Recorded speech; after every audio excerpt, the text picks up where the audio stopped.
what's up, buddy? How you doing? And he looks bleak. Things look a lot clearer than before. Yes. So, Is this the moment has come. Well, hopefully he comes on pretty soon. What was for people who missed the Tucker interview, what was your take of I thought that was a really interesting interview. I mean, Tucker is obviously a screaming Christian, and that's kind of his audience, and that's like kind of his deal, what he kind of speaks to. I mean, I think what Tucker really hits him on is the metaphysical side of it, right?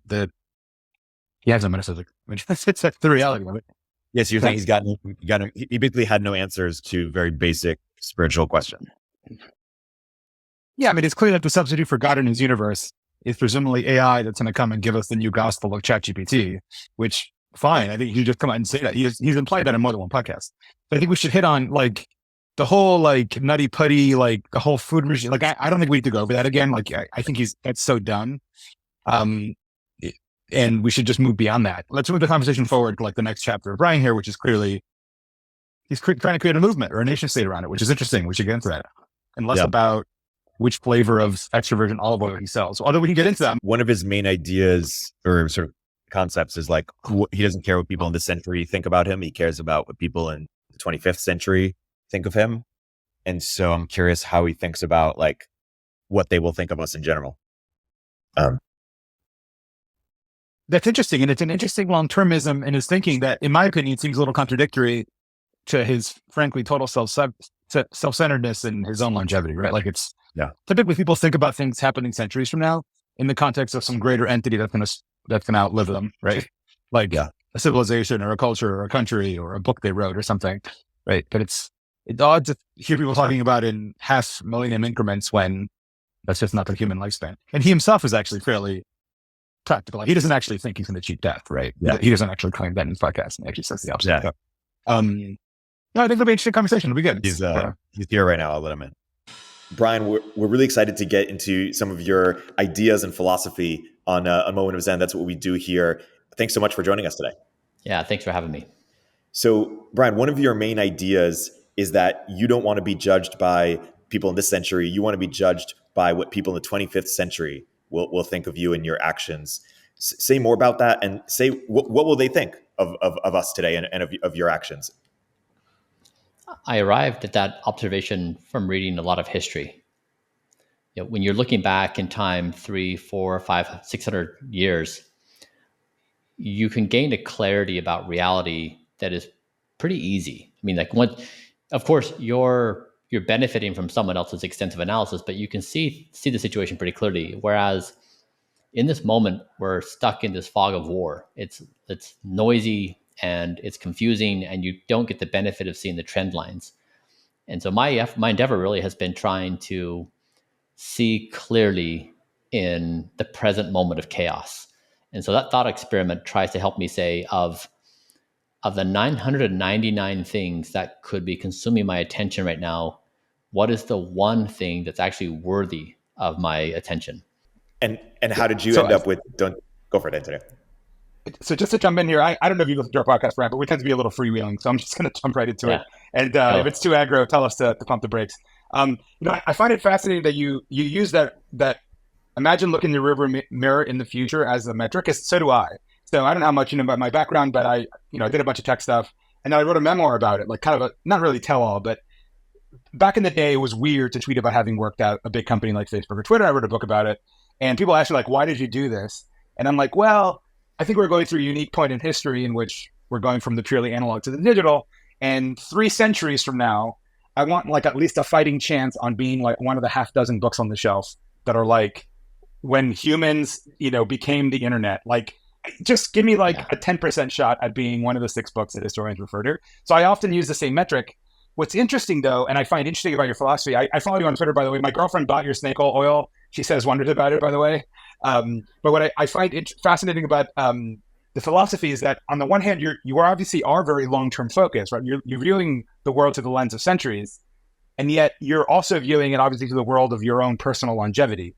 And and typically when people stare into the yawning maw of death, as every human does, right?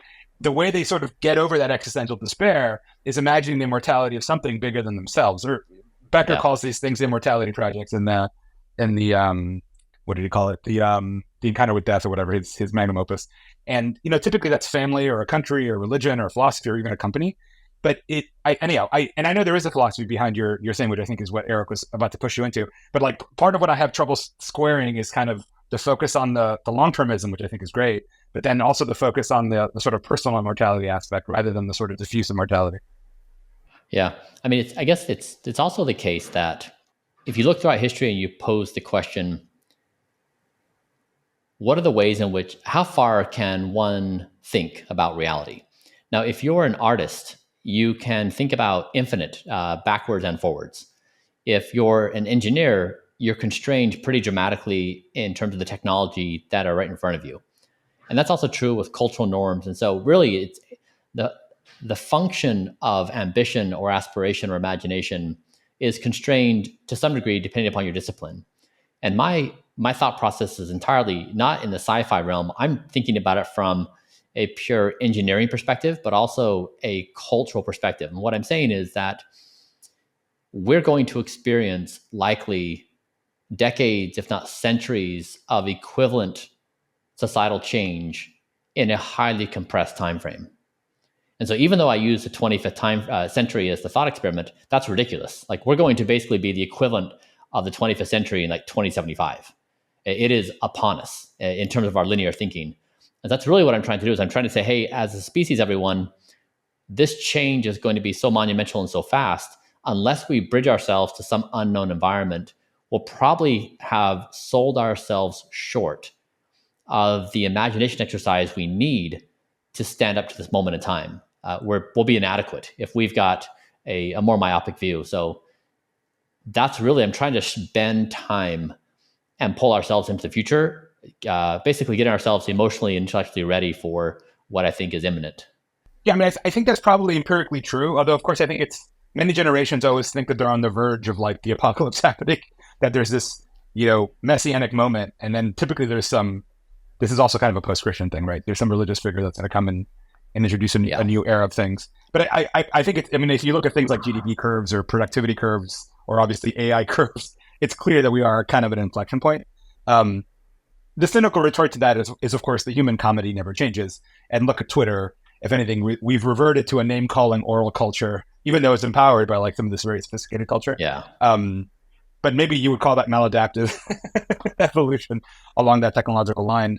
But yeah, I mean, I guess the conversation can go either way. One way I'd like for this to go, Bryan, is understanding a little bit the don't die philosophy. I think you're going to be, just to plug it a little bit, you're going to be in Dubai next week. So am I, for other reasons, by the way, at the Token 2049 conference, I think talking to Balaji, right? If I'm not mistaken. Yes. Yeah, cool. Balaji's a friend of ours. He's an investor in my company. He's been on the podcast. We love Balaji. I actually like his network state concept. I actually wrote a piece for it for a magazine. And the one thing, I think the network state is real. For those who don't realize what it is, I'll define it just in terms of my life right now. So I'm talking to you from a hotel room in New York. My company's mostly based in San Francisco. I'm flying tonight after this to Paris, and then after that to Dubai, right? And each of those cities is like an island in this archipelago called the network state, which is where like-minded techno, crypto, whatever enthusiasts kind of hang out and leave, right? If you imagine the network state existing with passports and whatnot, I would never have left it, at least in the past couple of years. So it's a very real thing, to be clear, like empirically it exists in the world. One place where I think I disagree with Balaji, and it's funny, he tweeted a thing that says the network state is like Zionism, but without Judaism, right? Which is funny because there is no Zionism without Judaism, right? If you don't have the shared story and the shared sense of peoplehood and the shared values, it's very difficult to actually create something like Zionism, which created the state out of nothing in after 2,000 years of exile. So I'm curious, I know there's putting a lot on your one brain, but we tend to do this with guests. Like the don't die network state, I understand the 4 principles, which maybe you should run through here just so that everyone knows kind of what you're talking about. But I'm curious how that is going to fill in, I think, that gap in the network state thinking, which is how do we all get aligned on the same page? I mean, often literally the same page or the same set of commandments for this network state. Yeah, it's actually true. Yeah.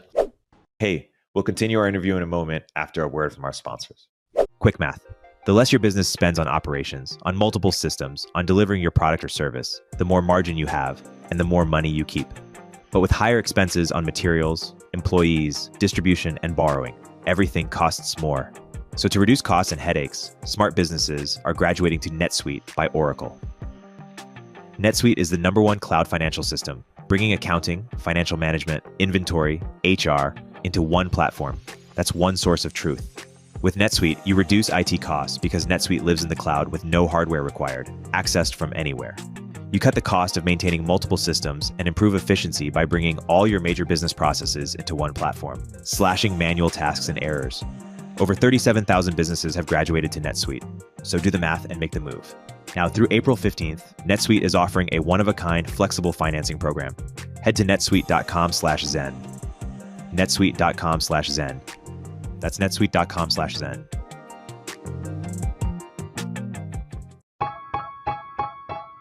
Hey all, Erik Torenberg here. I'm hearing more and more that founders want to get profitable and do more with less, especially with engineering. Listen, I love your 30-year-old ex-FANG senior software engineer as much as the next guy, but honestly, I can't afford them anymore. Founders everywhere are trying to turn to global talent, but boy, is it a hassle to do at scale, from sourcing to interviewing to on-the-ground operations and management. That's why I teamed up with Sean Lanahan, who's been building engineering teams in Vietnam at a very high level for over 5 years to help you access global engineering without the headache. Squad, Sean's new company, takes care of sourcing, legal compliance, and local HR for global talent so you don't have to.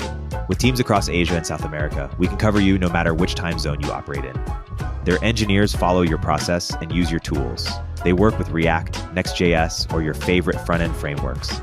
And on the back end, they're experts at Node, Python, Java, and anything under the sun. Full disclosure, it's going to cost more than the random person you found on Upwork that's doing 2 hours of work per week but billing you for 40. But you'll get premium quality at a fraction of the typical cost. Our engineers are vetted top 1% talent and actually working hard for you every day. Increase your velocity without amping up burn. Head to choosesquad.com and mention Turpentine to skip the waitlist. Like in any given moment, I'm trying to compress reality into its most intelligible form. Because any one of us can say an infinite number of things and string words together and talk about ideas and speculate about what will come, talk about politics and drama. And I'm trying to say, that's fun. We're also in this moment of potentially creating this extraordinary future and also annihilating ourselves. And so therefore, how can we compress reality into something that's actionable, that unites us? And so the network state is kind of the next bridging point where I'm trying to get at, where I'm saying that technology is going to move forward at a speed that is a faster clock speed than we humans. Like we humans have a certain clock speed in terms of how we understand a topic, how we adapt to a new idea, how we reorganize society around these new concepts. And so far, we've largely been on the same clock speed as change because we've primarily been the change agents. But now that AI is the primary change agent in terms of its speed of progress, we need a new clock speed. And what is the galvanizing force that allows us to do it? Right now, the majority of governments in the world are not working at clock speeds that are impressive. They're mostly a drag on society. A few governments are, like China, for example. China really takes a very aggressive approach in being a change agent itself, trying to create clock speed for society. But the network state is basically to say it's trying to acknowledge that governments as a mechanism to digest and enable adoption is slower than what we need. And it's going to create a very serious bottleneck and very precarious situation for us. And so I want to create a parallel, an alternative to say we can create change, these competing nation state activities. So it's what nations just do is they compete for resources and power. And I want to provide an example of how we might adapt at a faster speed, given that we're now in a new era. But I agree with you, Bryan, by the way. But let me raise to you one objection. We have a group chat where we debate or discuss, sometimes debate the podcast guests before they happen. And one issue somebody brought up is like amplifying longevity will make people live longer and be older, which we're already living in a gerontocracy, right? So some vision, imagine Nancy Pelosi and Mitch McConnell get on Blueprint, and the vision of our political future is Pelosi and McConnell debating forever. And I don't think that's the reactive government we need, right, to guide us through these stories.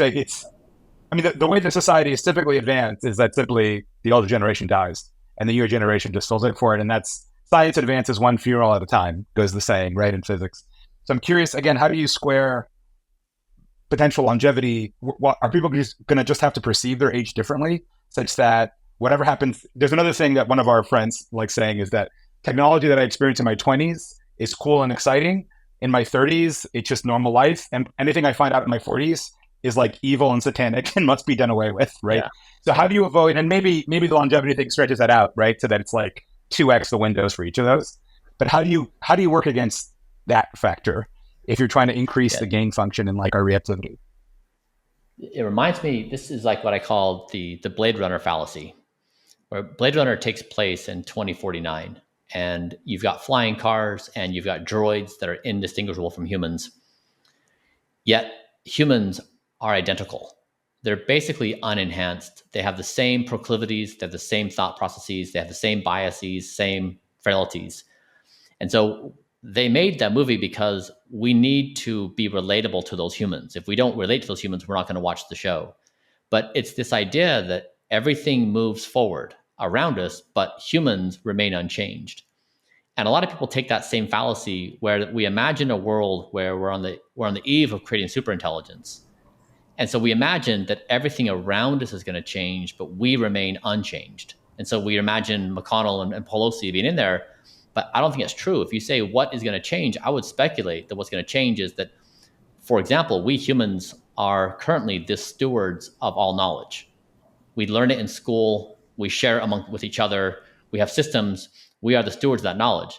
AI is going to become the steward of knowledge. It will know more and be better at maintaining knowledge than any human will be. And it will discover more and faster than any human. So therefore, we are no longer going to be the stewards of knowledge. We're just going to be able to access knowledge to some degree.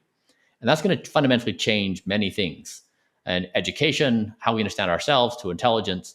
And so, in short, many of the objections and or problems that people come up with have these underlying fallacies where they assume certain things are going to remain the same and certain things are going to change. And my primary argument is that we are moving from a first principle society where we take what we do know and we model things out to a zeroth principle society, which is we don't know, that we're no longer the initiator and the manager of knowledge and discovery. And that we'll lose that position forever because we'll never be able to move at that speed. With that said, I think we're up against a wall of fog and we can say absolutely nothing about the future, which goes back to my point before. If that's the case, how do I compress reality to make it intelligible in this moment? I think you're touching on something which is a common sentiment in tech, right? Which is that AI is going to become the steward of knowledge and wisdom, which I tend to agree with. I'm not an AI alarmist at all, by the way. I think it's going to have a lot of impact, but I don't think it's going to end the world. That said, I also think it's equally probable that it just puts a bunch of customer service and people and taxi drivers out of a job, and that's a lot of what it does. But one thing I think you're hinting at, and I've heard this said before, is that in some sense AI will steward humanity or will bring a message. I hate to use religious language, although it always devolves to that. But something will come out of the AI that will tell us how to live our lives. I think you've talked about using an algorithm to optimize your personal life, right? And I guess the impression I'm getting is that the AI will be smarter than us, and in some sense will be a thought partner or a design collaborator with us. And at some point, again, I don't want to humanize the AI or make it some Terminator scenario. Like it's still a tool that we build and tell it to do things. Although I'd really like it to keep my AirPods connected to the right laptop. It never seems to do that. At least so far, we haven't solved the problem. But I'm curious, can you dig into that a little bit deeper? Like, what do you mean by that? That in some sense, the AI will become the stewards of us in society. And why would humans willingly see? Like, what is the process by which humans will cede to the AI? A silicon-based infrastructure is more robust. If you put the silicon-based infrastructure next to a biological infrastructure like ours, humans to AI, over some duration of time, it's reasonable to conclude the silicon-based infrastructure is going to be far superior than biological, individually and collectively, like over some time frame. And in the near term, we can debate about a whole bunch of things, but longer term, I think it's a reasonable assumption to say it will be the dominant force and we will no longer be the architects of this thing. But in thinking about this, I personally can't understand how anybody can say anything intelligent about the future. at all. Like absolutely nothing. Not even the things like the most basic things like what do I want? What do I care about? What are my aspirations? What is my identity? I think it's that dramatic of the situation that we're in. We have no idea. And if I pull this back to what I do personally, I'm trying to build an algorithm that can take better care of me than I can myself. And so that's doing basic things like sleep and diet and exercise.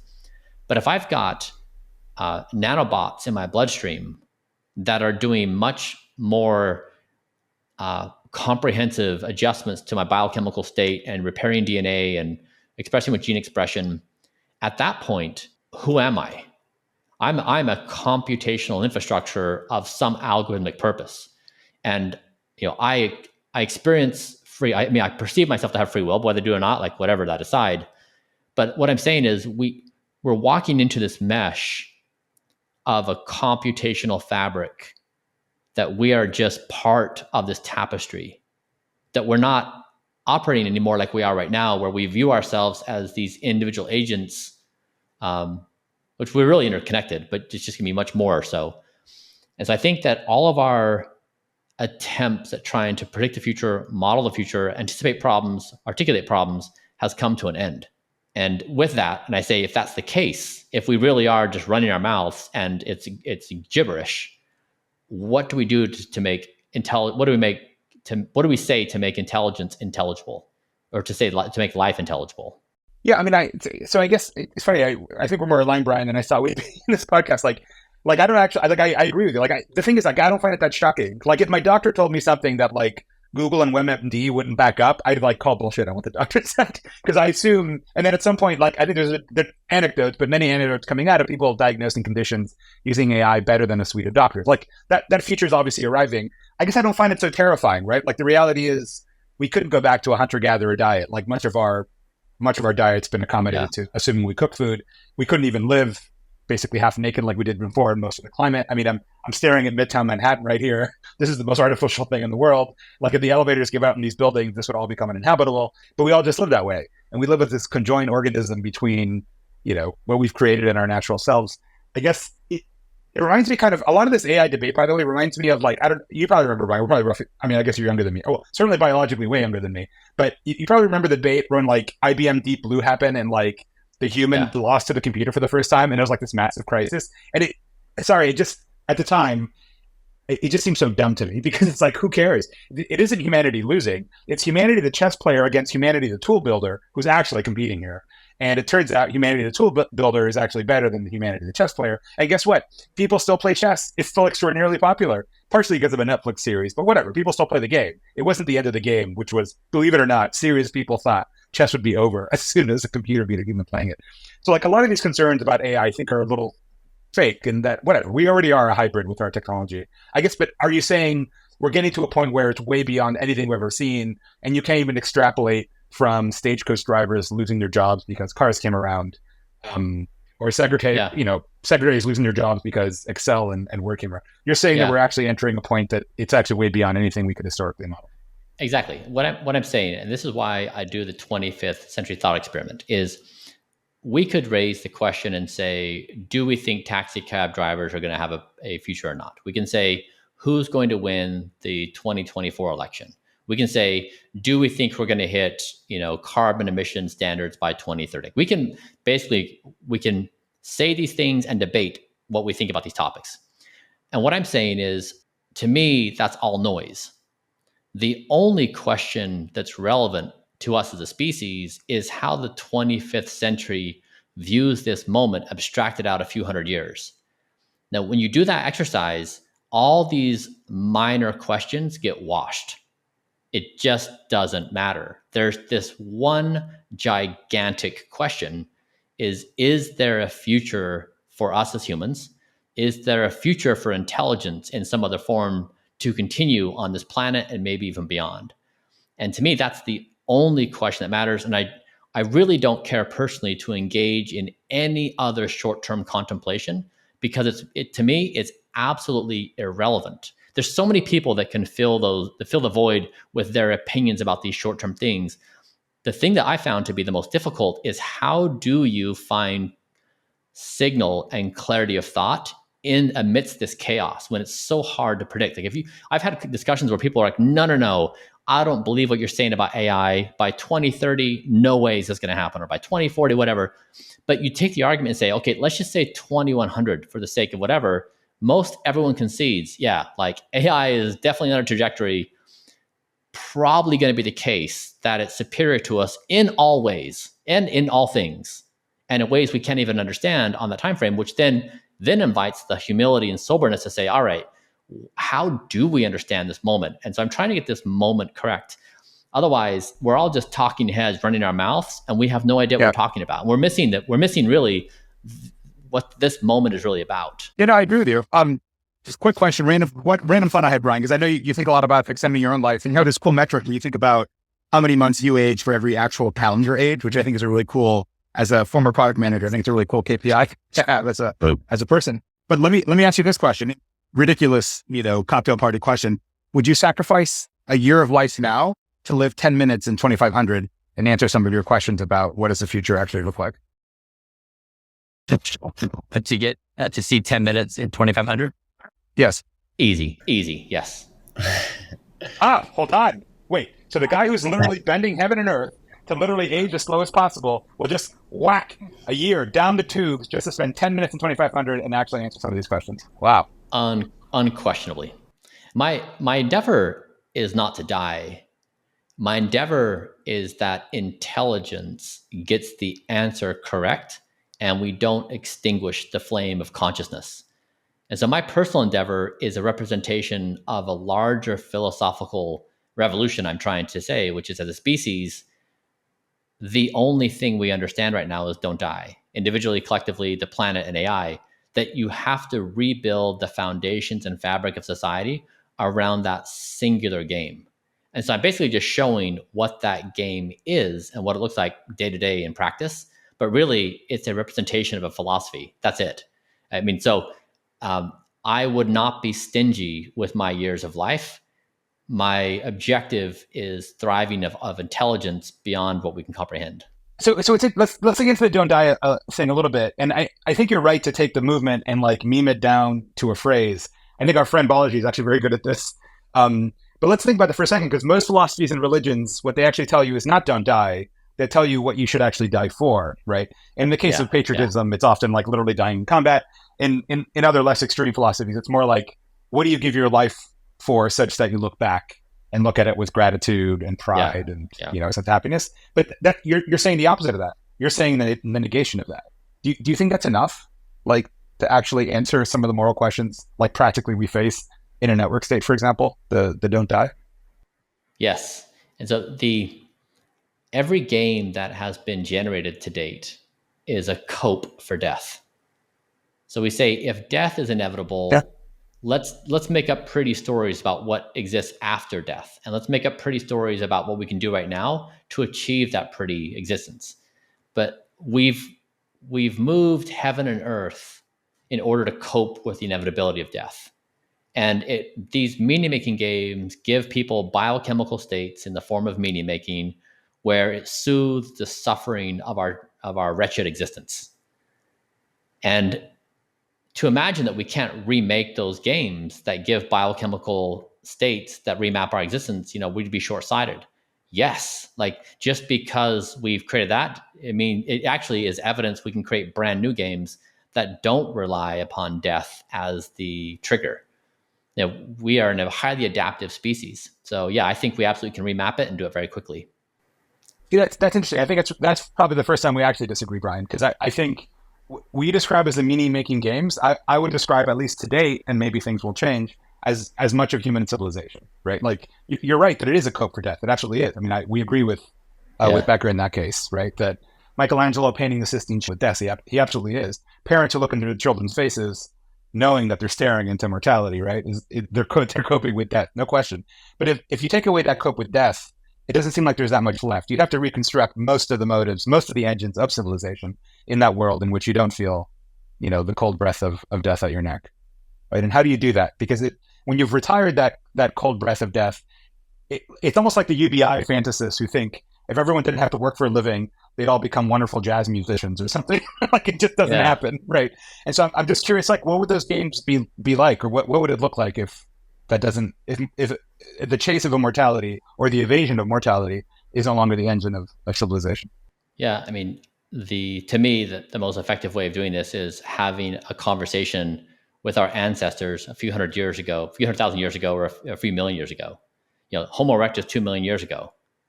You pose that question to them, and you say, "Where's food, water, and where's food, shelter, and danger?" We listen. When we say, "Tell us about the future of the species," we laugh. We're in the same moment, so I don't think that this is a question we should put pressure on ourselves to answer. So people, when I do these dinners at my house, the punchline I tell them is that everything you care about, everything you identify with, everything you do, everything you've built, you invested your entire life in, could be taken away from you in this future. All your identity games, all your status, all your power, all your biochemical states of what you think gives you pleasure, they could be gone. And what you're going to get in return is zeros, unknowns. And so it hits human panic on a double whammy. It hits, like, we hate unknowns, and we hate giving up stuff that we've invested in. With the loss aversion. And that's why this revolution is so significant, because we have not reconciled with what this moment really is. And so out of desperation, we want to speculate on what it will be and what it won't be, and what I will like and what I won't like, and what I'm willing to live for and what I'm not willing to live for. I don't think any of that's true. We are biochemical states all the time. And that is configurable. That is designable. We now have root level access to atoms, molecules, organisms. We have a new tool in AI that can build it. So I think we can remake ourselves as a biological being in ways we can't even fathom. Sure, no question. I mean, from the technology perspective, if you take it asymptotically, yes. The question is in what direction. I mean, I do wonder. I have no idea who attends these dinners, right? But I do wonder if some of those. So I watched many of your interviews, which have been interesting. One of the more interesting ones I thought was, I don't know if you agree, was with Tucker Carlson that came out recently. He's always kind of an interesting, and I'm using that in two senses, interviewer. Yeah. But I think one of the his reaction, I don't think he would have the existential, I mean, I'm putting words in his mouth, obviously, but I don't think he would have the existential crisis which I assume it does happen to lots of people, because I think we run in a lot of the same circles or same types of people. But I think someone like Tucker is outside of that circle, actually. And he said this in the interview. He believes he has a soul. He believes in a metaphysics that's as real as the bits and atoms that you're talking about. And I don't think he would be in this existential tizzy if he saw much of the trappings of the world disappear. I don't think he would be, actually. And I don't think a lot of religious people would be. And I think they do have props or supports in their life that are outside of this very materialistic, and I mean that in the non-judgmental, like strictly just being material, like an empirical world that we're living in. I think a lot of people actually would not face that crisis. I could be wrong. Yeah. Maybe you have had those people come to your dinner. I don't know. But I mean, what if people wanted to listen to Tucker? What if he spoke and no one cared? What if he went somewhere and no one wanted to photograph themselves with him? So if you, I mean, I realized what he said to me, yeah. But you take away status and power and access and respect, what happens to a person? I mean, I know as a founder, you sell your company and the next day you're existentially lost in existence. You don't understand why you exist. I mean, your company was your identity, and you can't prepare for that. Well, but just pause right there for a second, Brian. That's the problem. That's the sort of people we're talking about. The only form of identity they have is their company, right? There's nothing outside of that company. If that company fails or gets sold, they're left adrift without anything. But that not everyone is like that, for better or worse, right? Sure. And we live completely enmeshed in this techno-capitalist world in which the only organization that matters is the company. That's the only organizing unit of life. And they all start assuming religious cults, which they have to be successful. Like, I've got to start it myself. I'm not judging anybody, okay? But that's a very particular set of people. That's a very particular part of the human experience, right? Most people live outside of that circle, not inside that circle. And just take other situations where when parents become empty nesters, like I just became an empty nester, and the child leaves, and it invites like, oh, why do I exist? Like, now if I'm not a primary caretaker and investing all my time and effort into this thing, there's many things or when people retire, what I'm saying is that we all, whether we want to acknowledge it or not, we're all pretty attached to who we are, what we do, and in different ways. But I know very few people who are legitimately detached from attachment. Like most of us are pretty attached to reality, when whatever our things are. And whether it's a strong attachment or a weak, the primary observation here is that we dislike being displaced. We dislike change that invites new questions about our identity and our existence. And we want to smooth it over as fast as possible to make it go away. We want to find a new thing that helps us bolster our understanding of reality and how we deal with the suffering of day-to-day life. I agree, but that, again, sorry to hop on this point, but I think that's a crisis for people, to be blunt, who have placed themselves or humanity on the altar of their church. And if there's something else sitting there, then to them, it's not necessarily such a crisis. I cite a specific example. I'm in New York randomly. I went to a synagogue, Chabad, which is this Orthodox religious movement. It's where the tunnels are. It's not really tunnels, but just to place it in time and space. I went to the building with the tunnels, which is a whole different story. And it's funny, Chabad had one of the earliest. I think the other thing, I think that there's a duality here, maybe implicit, maybe not, that there's a hostility between traditional modes of thought and technology, when in fact, not only can they be aligned, one is often the motor of the other. I mean, a lot of Arab astronomy, for example, was to actually figure out the direction of Mecca and the correct times to pray. That's actually why they were doing celestial math, not for abstract reasons to understand the universe. So anyhow, going back to this Chabad thing, they had a communication room in there where before the internet, it was hard to transmit a real-time message other than shortwave radio, which is super faulty. So they had this whole complicated mechanism of literally chaining together phone calls such that the rabbi's speech could get to Israel in real time. And they had one of the earliest websites. Other than not using technology on Saturdays, they're their social media guy is the most terminally online guy I've ever met, as much as anybody in the Valley, right? He does not. Fast forward 5 centuries from now, I mean, it's a slight joke, but whatever transformations happen, I suspect there's still going to be Chabad, and whatever weird AI thing has happened, they will be there, and they will figure out some version of that aligns with their values and their views. I don't think it's actually going to be an exclusionary thing where everything from the old is jettisoned and there's this new order in place. I suspect a lot of the human universals of passion and jealousy and rage and ambition and all that, as well as the traditional modes of thought around religion and philosophy, will survive. And in fact, will be amplified by AI. And I guarantee you there's going to be a rabbinic ruling on whether you can use agentic AI on Shabbat or not, and whether that actually violates the Shabbat according to a 3,000-year-old document called the Torah. I guarantee you that's coming in the next 10 years if it hasn't already. So I don't know. I completely agree with you in terms of the impact of AI. I just don't know that the rest of human culture is going to be jettisoned as a result of it. I guess that's where we disagree. I mean, I think our conversation, it really is, I think it sharpens each of our relative positions. You, in response to my observations, you offer up your projections with a certain degree of confidence on what will happen. You're willing to bridge your ideas about expectations 50 or 60 years into the future with high degrees of confidence. You're even predicting, the conflict that's going to happen with humans and their institutions, religious ideologies. And what I'm saying is, and what I'm trying to contrast here is, we don't know anything. And that we don't know anything is basically 6 months away, 12 months away, 18, 24, something very, very, very soon. Now, is it 6 or is it 2 years or 5 years or 10 years? To me, that's all one time frame.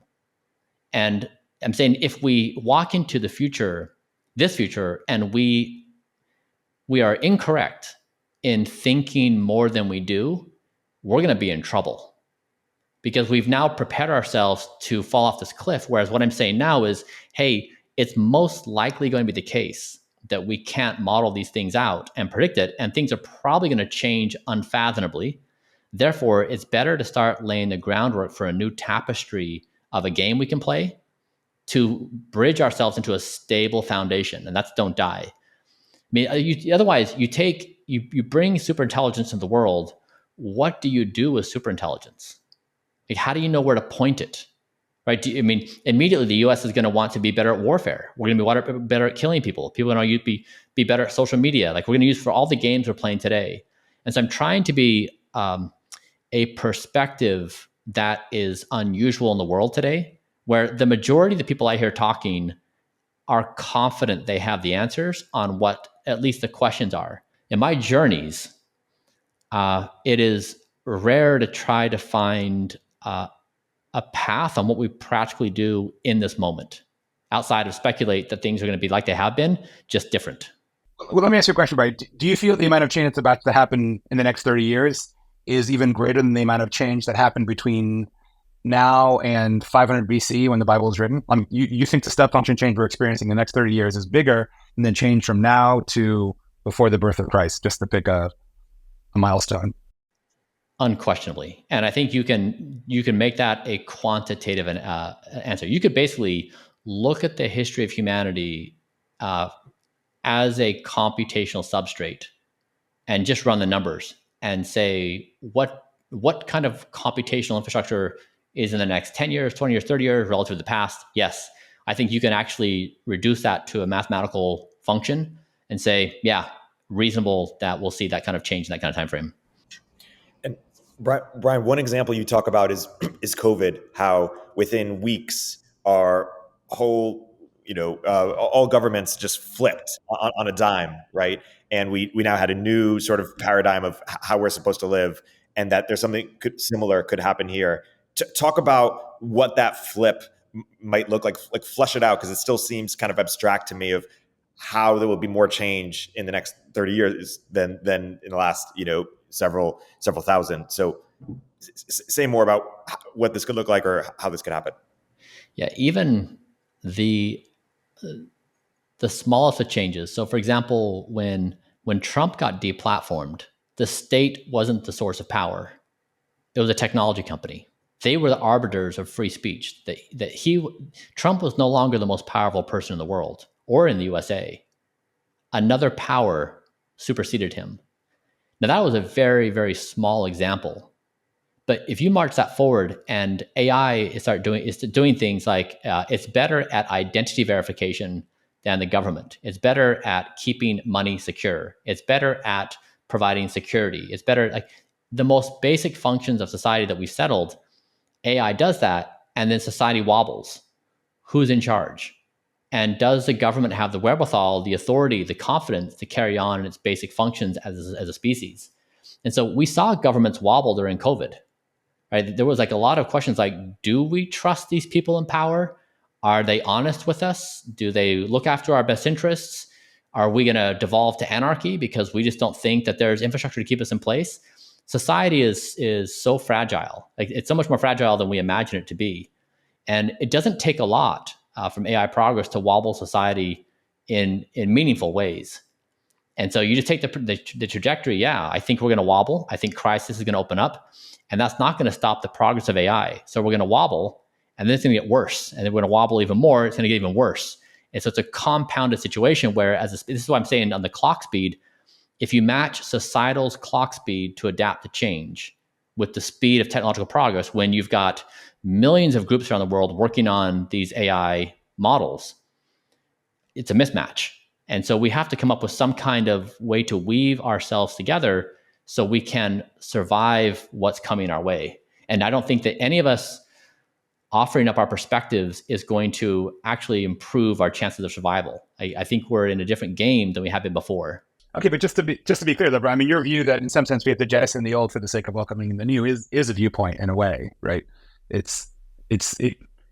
You are expressing an opinion, right? It's not a lack of an opinion. I guess, I don't know, it's weird. One thing I also got from the Tucker interview, which was interesting, is that you both seem to agree that we are on the verge of we are on the brink of some ominous things that are about to happen, that are about to wreck society as we know it. And it's weird to be the optimist in the room, because I'm typically not the optimist in the room.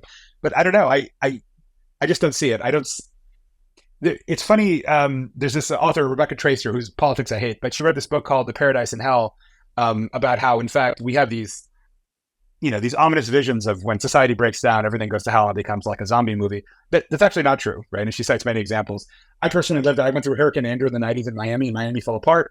we got to know our neighbors, society didn't fall apart, actually. And so it's like, it is kind of a white pill on humanity that even if certain structures fall apart, the apocalypse never really quite comes, short of like total nuclear war, right? So I don't know.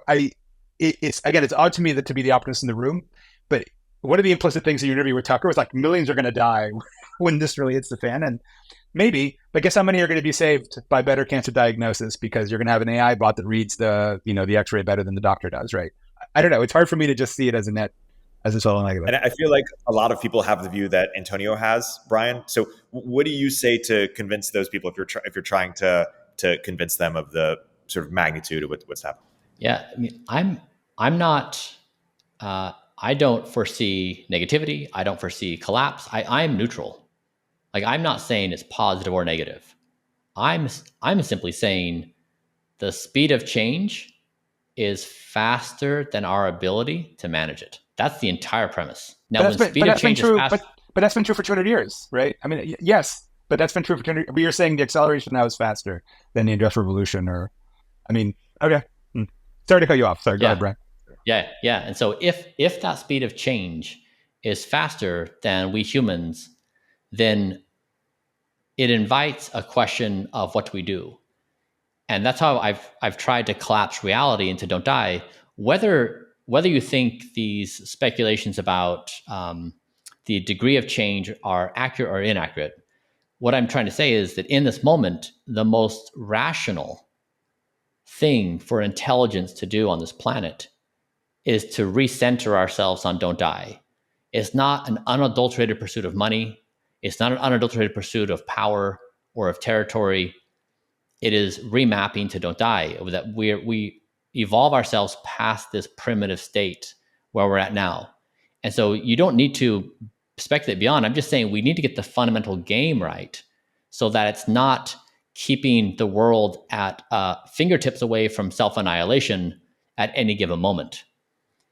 It's an absolutely, if we're trying to be sober, it's insane that we would pair giving birth to superintelligence and this primitive thing. Now, when death is inevitable, you play the games we play. You do conquer territory. You do try to acquire power. You do try to become immortal in your deeds, what you do. When it's not certain how long and how well we can live, different games are invited.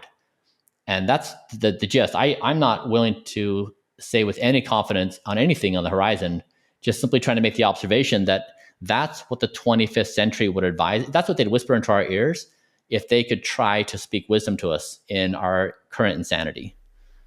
See, I disagree with you. I think the person in the 25th century living on the Jupiter moon colony would tell us, no, fuck, don't die.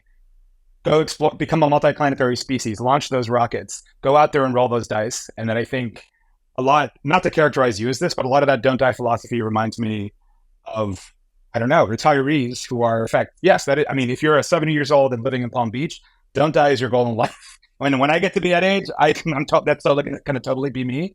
But I don't know that you can roll the dice and strap yourself to one of Elon's rockets and head to Mars with don't die as your ruling philosophy.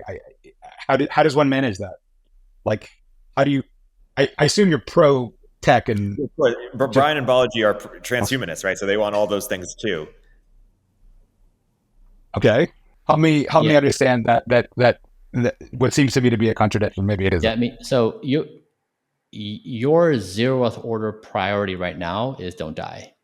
You personally, every second of every day you're playing don't die. Now you're playing specifically don't die now. So you may drink alcohol, or you may stay up late, or you may eat some junk food that would diminish your life on some longer term timescale. But right now you play don't die more than you play podcasts. You play don't die more than you play business. You play don't die more than you play any religion. You play don't die as the number one most played game in your existence today. But that's not true, Bryan. I literally voluntarily went to a war zone in Gaza 1 week after the attacks and sat there and listened to Israeli mortar fire. When the Ukraine invasion happened, I went a week after the Russians went in, listening to Russian missile, air raid sirens. And if my sorry, not to be combative, but I don't. And you know what? Those were some of the most memorable experiences of my life. An entire week will go by working in like techno capital, whatever, and it's whatever. It's like another sprint.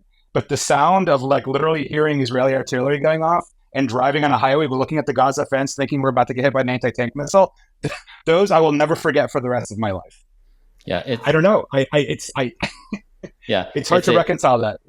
It's a different concept. So driving a car is dangerous. Being in a war zone is dangerous. So the don't die is don't experience danger. Don't die is don't die. And in those situations, you didn't die. So surely, right? So surely you were not walking out in the battlefield and like, shoot me, let me see if I'm invincible. You were playing don't die while you were in danger. So you had an experience, but you were primarily as a zeroth principle, you were playing don't die before acquiring your experience. But hold on, yes, because and to be clear, I wasn't like literally getting like shot at. Like I wasn't in combat per se. I wasn't a Gaza envelope, but it was kind of risky, right? Like if you were optimizing for longevity, I I wouldn't even have gotten the plane to Israel. But I don't know. I mean, you're expanding don't die to be so broad that it includes everything. But that I was not going into it to the extent I understand your philosophy with a don't die philosophy. If I had been the day after I was in one of the kibbutz, a Hamas mortar round came in and killed somebody, right? It could have been me. And if that had happened, would I have said, damn it, that was a mistake? I would have said, I don't know. I wouldn't have been happy with it. But in the context of the Gaza war, Israel, I'm kind of a Zionist, etc., I would have been content with it. I would have been, a Russian shell I would have been pissed off at because I'm not Ukrainian. But in the case of Israel, I would have been like, I don't know. I wouldn't have regretted it that much, to be honest. Like, I don't think I could have gone to that situation thinking just for the thrill, like, I'm not really a thrill seeker that way. I just felt like I wanted to be part of something bigger than myself. And now what was thrilling about it? Even if I did die, it didn't matter. There was something bigger than me. If you listen to the accounts of like people who stormed the beaches of Normandy on D-Day, the thrill, the rush they had inside them, which I'm sure you'll probably discount as a purely biochemical phenomenon that's probably evolutionary, and you're probably right, is the thought that they were part of something bigger than themselves. And and they remembered that for the rest of their life. Even if they actually watched their buddies get their head blown off and were traumatized by it, which is terrible, nonetheless, in their honest account of it, they will recount that moment, right? And again, I just think that moment is part of the human story. And if you eliminate that from view, I don't know what one does with that. I don't know. Yeah, all the examples you gave to me are stories that Homo sapiens in the early 21st century tell that reflects inevitability of death. So we talk about experiences we want to have before we die. We want to talk about the most memorable. Yep. These are all catchphrases and frames we use when death is inevitable. When you are in a reality where the objective of society is to don't die, you have to remap your entire existence. It's not that you can't have similar biochemical states and arousal and certain memories. There's nothing unique about being in a high arousal state. Like you can be in a war zone. Yes, it's arousing, it's unique, it's high risk. There's nothing unique about that couldn't be replicated in a don't die environment. It's biochemical like states of certain chemicals. Oh, come on, but it's not the same playing Call of Duty as actually being it just isn't, right? It's hard to reproduce that in a do you actually mean like literally virtually reproducing it? Like through computer technology, or how do you mean? What I'm saying is you had a certain biochemical state. Those were encoded as memories in your brain. You recall those experiences and have certain emotional reactions to them as you replay them and through all your sensory mechanisms. There's nothing unique that's happening in your system. They are repeatable. You could actually engineer the same experiences through digital reality, through biochemical reality. We now have the source code to do these things. And so our stories fall apart so fast. There's not like you can't do something when when death is inevitable that you can't do on the other side. They're mirror events of each other. And so this is the situation where we are so embedded in our time and place that it's very hard to extract ourselves and contemplate that a reality may emerge that is entirely unintelligible to us. And that's most likely the emergent phenomena. This is what's happened in evolution. Our current modern day world is unintelligible to previous generations. You go back far enough, like they couldn't even fathom what we're doing. Bryan, one last question. But I would say, but just one comment on there. I mean, what I would also say, and I hate to harp on Israel as the counterexample, but there's reasons for it. I would also say that the life that Israelis lead right now is unintelligible to people in the West who aren't actually living in what is kind of an existential conflict for them, right? Like, I don't know that we can, I don't quite buy the story that I think technologically we can reproduce all the states of mind. I mean, if that's true, if you're going to hand wave as startup CEOs and PMs are like, I want to do, it's like, oh, imagine this thing existed. Imagine you could actually capture the feelings of love or victory in combat or the feeling of mastery of some art or literature that which you've created. Like if you could chemically reproduce that, it would be drug-like and fentanyl-like reality. And I don't think it would actually still spur the creative impulse and the love that originally motivated those things. But who knows? We might actually invent those drugs. I just brain in the vat, right? The brain in the vat experiment. Yeah, I mean, yeah. I mean, I guess like there's no physical laws that prevent us from doing exactly that. And it's not even only that. We have the actual technologies to start solving that problem. This is, you don't have to make any jump at all to imagine that we will be able to synthetically create biochemical states that will mirror the what we perceive to be real life experiences right now in all forms, biochemically, mechanically, digitally. We have the root level access to do these things. Maybe so. Like I'm willing to concede the point, but then imagine what a sterile society it would be, right? You would create the feeling of love with no actual love. I mean, I don't doubt that perhaps you would take a drug, fire up the AI girlfriend, and have the same feelings of connection you'd have with a real human. But I mean, to be blunt, a real kid's not going to come out of that union, right? And so there's the question of birth weight and self-perpetuation. To go back to Israel example, and I'm sorry, it's one of these bingo card things of the podcast. It's interesting to me that Israel is the only Western-ish rich country with a replacement rate birth rate, and I don't think it's accidental actually. And I think it's funny that we're entering a post-scarcity society in which I agree with you. A lot of these inflection point things are starting to happen, and it's exciting. But somehow people are less and less able to answer the question of why should I exist or why should I bring more life into the world? Like that's still difficult to answer for many people. Just empirically, it is the case. Yeah, I'm not saying I have the answers, by the way. I don't have the answers either. I was just gonna say that I think as a species, we are at the end of our ability to offer answers, and I think it is creating a hyperventilation situation for us as a species, because who are we except for people that have answers to everything? And this is why it creates, when I have these dinners, it creates so much existential crisis in people, because you walk through these scenarios and people start imagining their most precious things about their, so like your preciousness is your experience doing these things in this war zone and the story you tell, and you're proud that you did it, and it's an important memory to you. And you start taking those things away, and it's so threatening to us as a species. And we just can't, it's hard for us to understand a new reality where that's not going to be true.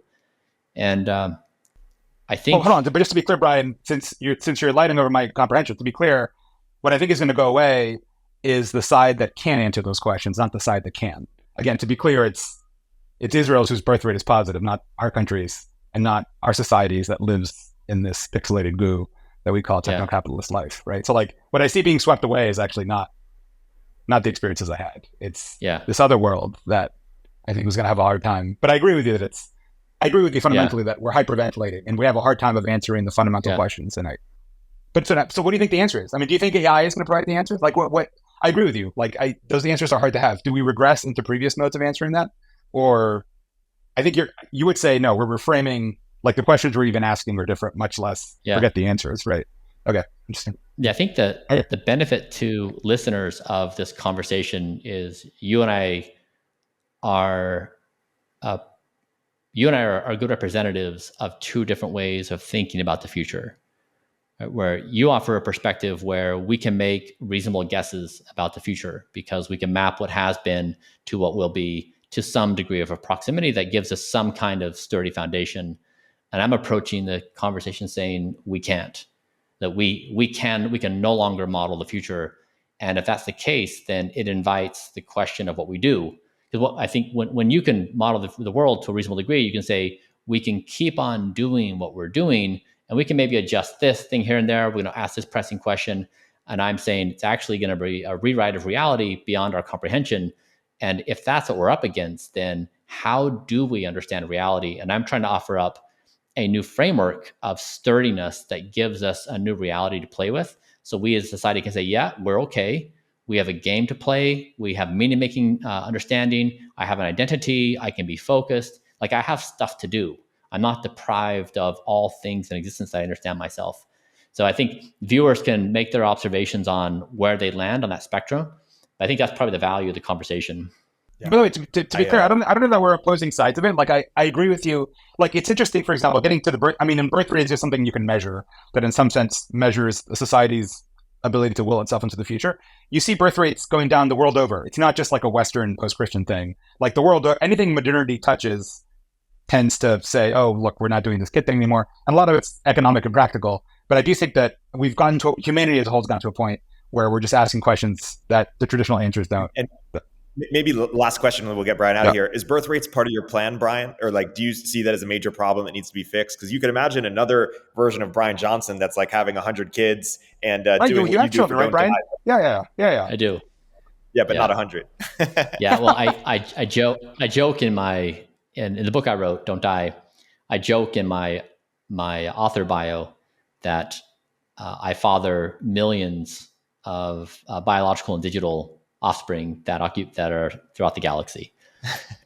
Yeah, I mean, so this is if you raise the question of birth rate, I can certainly string words together about what I think about the birth rate, but 8 billion people can string words together of what they think about the birth rate. There's nothing that I can say intelligently that hundreds of millions of other people couldn't say. And so I would rather say, I don't know. The value of me in response is trying to say my intelligence limits my ability to say interesting things or relevant things or smart things about the topic. If we've learned one thing throughout history, people are idiotic when they talk about the future. And that is like the thing that is reliably true. And very few people punch through with wisdom. But it's otherwise, the baseline is idiotic. And so I'd rather not subject myself to be vulnerable, to be an idiot, to say something where I just run my mouth when, like, I don't know, like in any other. So if we weren't up against the super intelligence, you could string together and say, like, okay, here's like how you understand the landscape. Here's how birth rates have affected blank. You can piece together a nice web of contemplations. But yeah, I will pass on that question. Well, last comment, Bryan. We just one last comment. I don't know if you've read a book called I don't read a lot of sci-fi, but there's a great book by Drew Magari called The Postmortal, in which they solve death, and it's this fascinating sci-fi imagining. I like sci-fi that imagines a weird technology existing and like what the hell happens after. Yeah. And it's I don't know if you've read. I don't know if you've read. Have you read it? The Postmortals by. It's a novel, so it's not like science. But anyhow, it's cool. It might be worth examining it because it's very much in this vein of like what happens if we actually live either infinitely or forever. And to be clear, it doesn't make him like immortal. It just means you stop aging at a certain age, and you can still get like shot in the head or run over or whatever, right? But it starts to imagine like what are the implications of like literally people in high density countries not dying, right? And it just to be clear, rapidly goes off the rails. The Chinese have to like nuke their own cities. There's terrorism groups. It's like a disaster. And I think I don't necessarily agree with it, but there is one view that curing death might actually be the death of society in a sense that like, and I think you actually potentially agree with this, right? And now we're going into a mode in which potentially the danger is being unequipped to actually deal with what's coming, and that actually being a social threat, even if we do things like solve death or at least extend life a lot more than the best sci-fi I have ever done is psychedelics. Oh, wow. Yeah.